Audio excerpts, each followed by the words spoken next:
Hello. Hello, See me beautiful. okay? How Yes, are I can see you. you? I can hear you. How are you? I'm great. Thank you for Good. Can you asking. see and hear me okay?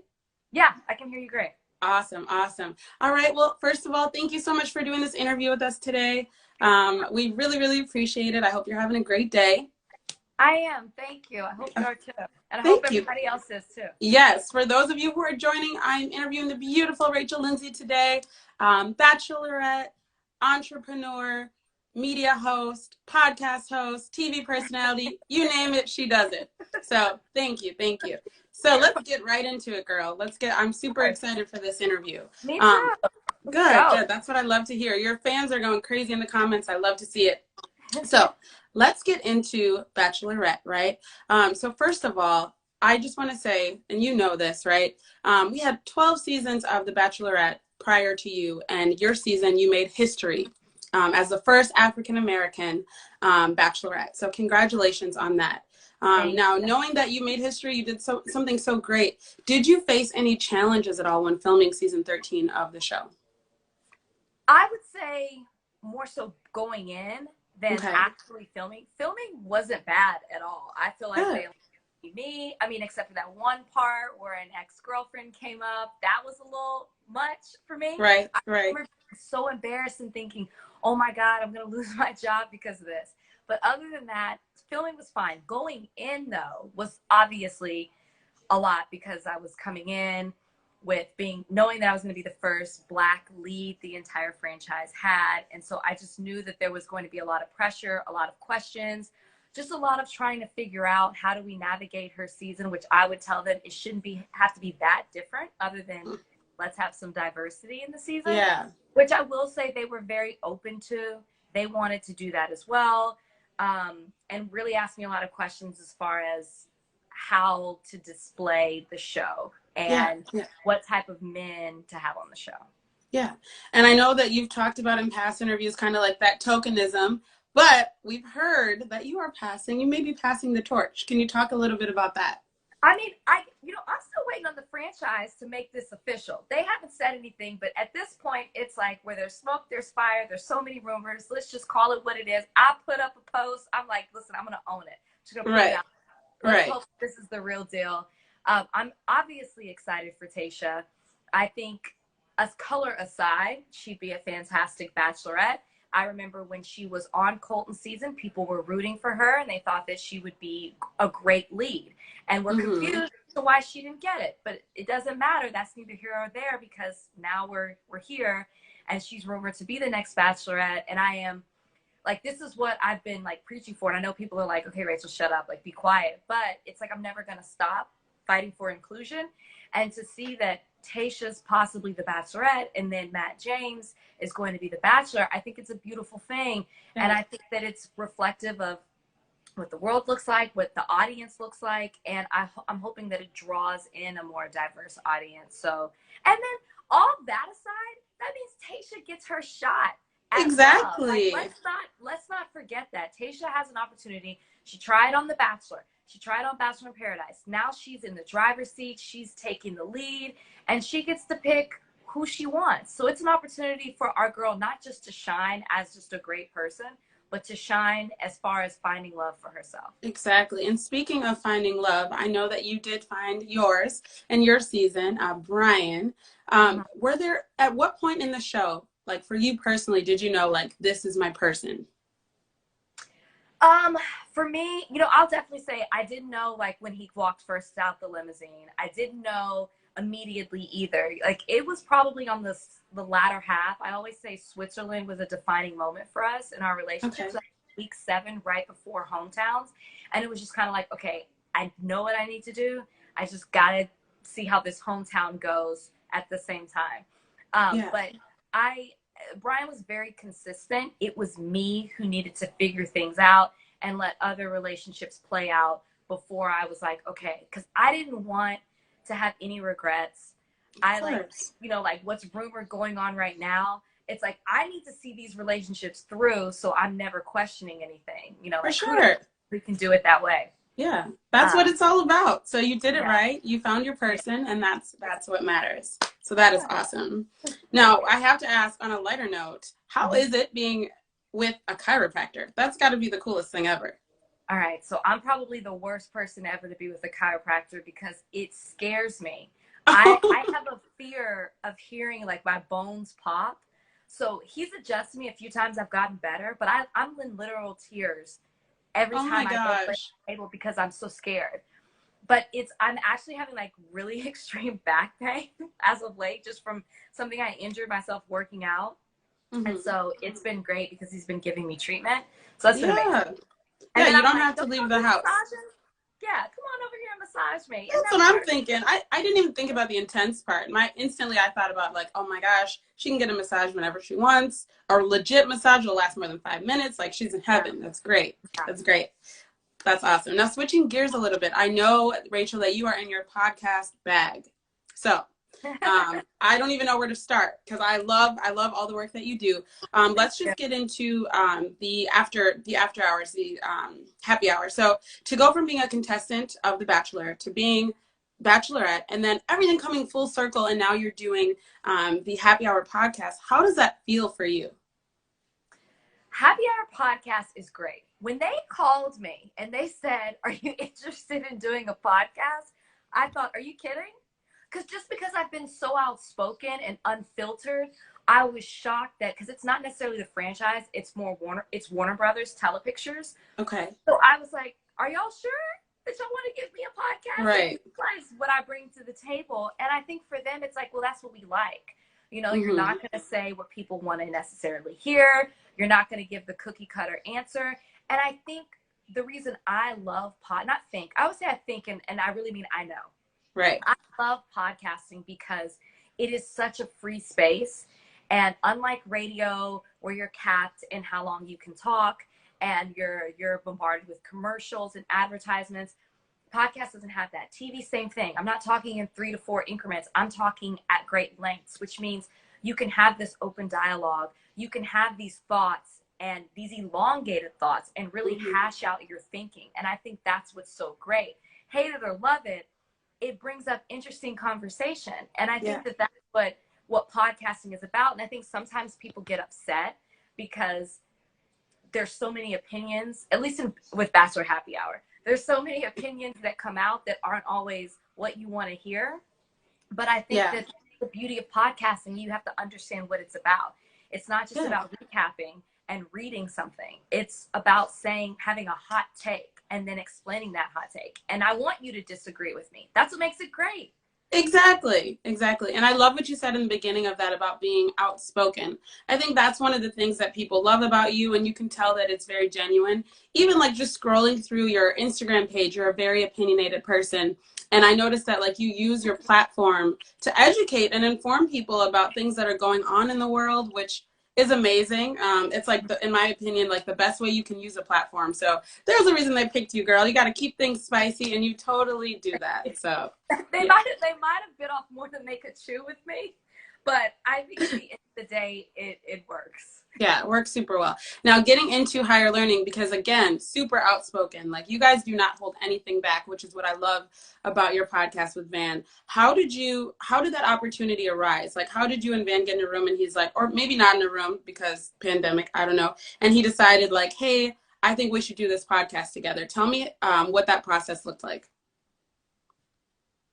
Yeah, sometimes are we on point? Sorry, yeah, you're good. It just lagged a little bit. Up for a second, and I was like, oh gosh. Oh snap! No, you're good. You're good. Fine. No, the thing with Van, sometimes people can see things that you can't see. So for us, we were very fortunate that Bill Simmons was like, I know Rachel, I know Van. I think that you two would be great together. I think that there is a space to be filled, specifically on the West Coast, because obviously this was supposed to be in person until COVID happened.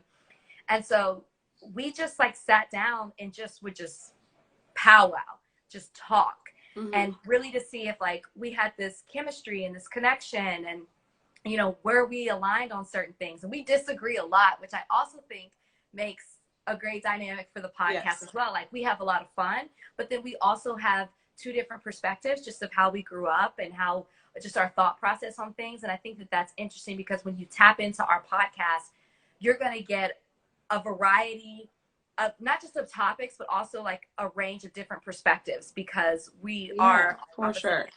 a lot of things. Plus, it's the guy and the girl dynamic as well, and approaching certain things, which I think is always fun.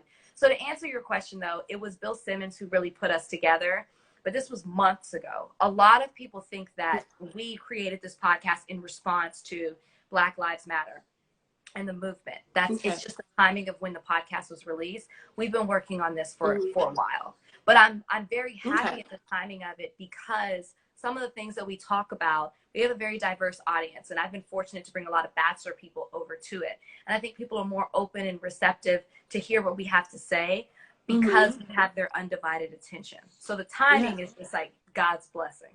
Yeah. Somebody in the comments here said that love that you aren't afraid to disagree.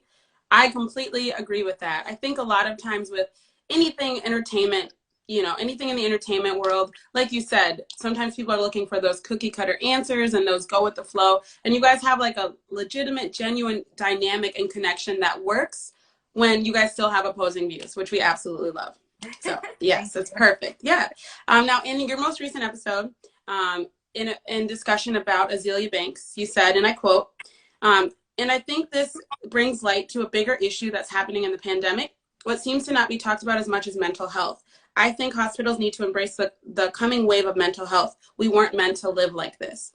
I love that you said that. That's so true. That's like the realest thing I've heard all pandemic, because we see so many things and posts about, bettering yourself during this downtime, or, physically bettering yourself, but we don't talk so much about the mental aspect of things. So I have to ask you, if you're bored in the house, bored, like a lot of us are, what are some things that you do to kind of stay afloat and keep a positive mindset throughout this pandemic? Yeah, I think one thing is talking about it. I was actually having a conversation just last night with some friends, and one of my friends was being very open about what she's been going through. And I just felt bad because I had no idea. So I think talking through it, like reaching out to people, really helps me. Like when I get bored or I'm sitting there, reading helps me escape as well. It just takes me to another place. Obviously, I've been open about meditation, exercising, yoga, and honestly, just being still. The other day I posted that I was like, I'm just taking the day to just be still, just to do nothing. Those days are far and few in between for me, so I try to grab onto them when I can. Yeah. But I think it's really important. I think, when COVID started and it's hashtag quarantine life, hashtag social distancing, it was a trend, which we all know trends die off. They fade away. And even Bryan and I, we were doing exercise videos and we're showing ourselves cooking, and the way people were into quarantine life in March is totally different to the way that they are in August. And you see the meme going around now where everyone shows the months and how their face has changed. But that's actually a big thing to go into. There's a lot deeper than that. We were all gung-ho about it because we thought it was going to end. And the people that were doing all those things before, they're not really doing them now. And I think that's because we're suffering. We weren't meant to live like this. We need human interaction. We need human contact. And my co-host Van, I saw somebody just wrote this, like on the latest episode, really was very open and vulnerable about his own struggle and how he struggled at the beginning of quarantine. And I thought that was a really powerful message. And I thought it was really important for people to hear who may be going through the same thing, because you hear us on the podcast and you think everything is fine. That's an hour and a half out of the day, like, how are we the rest of the days? And so I applaud Van for being courageous enough to talk about that. Yeah. And like you said, none of us have ever been through this before. It's a learning experience for everyone. For people, who are planners and like to think ahead, you have to move a little bit different right now. So we've all been through the struggle. So thank you for those tips, especially the exercising tips. I'm going to take some notes, but I'm not always great at it. I'm not always great. I'm just going to put that out there. It doesn't matter. You do it. That's all that matters. So just speaking of, like, wrapping up, talking about higher learning here, when the world reopens, whenever that may be, because we don't know, is there any chance that we'll be able to see you two on the big screen or on television outside of hearing you guys? Well, we do have video. So we do record our podcast. A lot of people don't know this, so I'm actually glad you brought this up. I love I mean, like we do, Spotify has a new feature where they're just doing certain podcasts on video. So if you listen on Spotify, you can also watch on Spotify, and then Very also nice. on the Ringer YouTube channel. Okay. You can catch Awesome. episodes. Good to But know. we do hope, I mean, this podcast was always supposed to be in person. So hopefully we can do something in person. Obviously, somebody just wrote it. They took the words out of my mouth. We would love to do a live show. Yes. I always joke, I'm like, you can actually see that Van and I really don't even like each other. That's what you, no, not really. But I mean, we would love to do that because I think what's great is we are creating this community with higher learning. And so many people, they write us. We just introduced a mailbag episode so people can write in questions. So it's been really fun, and it's been great to create a community during the pandemic. Definitely. And like you said, you already have that community. So when things do go back to normal, whatever that may be, it's just up from there, right? Because you already have that fan base and that community. So that is perfect. Yeah. Now, speaking of the big screen, congratulations on season 2 of Ghosted, premiering on September 2nd on MTV. Girl, kudos to you for securing a second season during a pandemic. Like, that's awesome, right? In the world where a lot of production and television is kind of at a halt right now, you have a second season coming up. So can you talk to us at all about what's to come or any surprises that we may see in the second season? So it's been so freeing. This is actually like my first time really talking about it. So awesome. It's freeing to like that now we can announce we've been filming Ghosted because we've been on lock. So it's like kind of like, well, what's Rachel doing? What's Rachel doing? Rachel's been filming. So we were supposed to start pre-COVID, and actually we were filming right when everything just like blew up with COVID. I remember I was flying from LA to New Jersey, and by the time I landed, it was like the world had turned. People were fearful of COVID. They weren't just talking about it, they were scared. So we ended up shutting down to production, and I'm very appreciative of Viacom for that because they listened to us. They wanted to protect us. So we went home after that. And we just started filming again. We started filming again in May, and then we started filming, took a little bit of a break again in July. So it's exciting. I mean, it's exciting to be able to do it. It's not exciting the work we have to do because obviously we're talking about ghosted stories and people being ghosted, and it's just such a shame that people are such cowards. Don't know how to break up with people or have uncomfortable conversations. And so I'm excited for this season. And what I also like about what we do is the reason that people ghost is different every single episode. So you never know what you're going to get. And we never know coming in why the person ghosted. Like we all find out together. That's what's a genuine, like, gasp together. Yes. That's dope. Only the ghost knows straight up. Like they only know why they ghost. Like we have no idea. So it's a lot of ups and downs, a lot of crazy cases that take us all over the place, but very interesting, and I'm excited. And we're still filming. Yeah. Okay, cool. So you guys heard it here first. We got a little bit of what's been going on behind the scenes. Very exciting. We're super excited for that season 2 premiere. Now your fans are wondering, everyone's wondering, what else you have in store for us. First off, I want to ask, are you still practicing law? You've got a lot going on. So that's I know people always wonder that I'm not still practicing law. I still have my license. I keep it active. You know, it's always an option. Who knows? The sky's the limit. Right now, I just don't have time. I'm very fortunate that other projects are taking off, but I'm still an attorney, just not a practicing attorney. Awesome. That's really good. I do have 2 things coming up that I can't announce yet. I'm very excited. Okay. One will be in the next couple of weeks.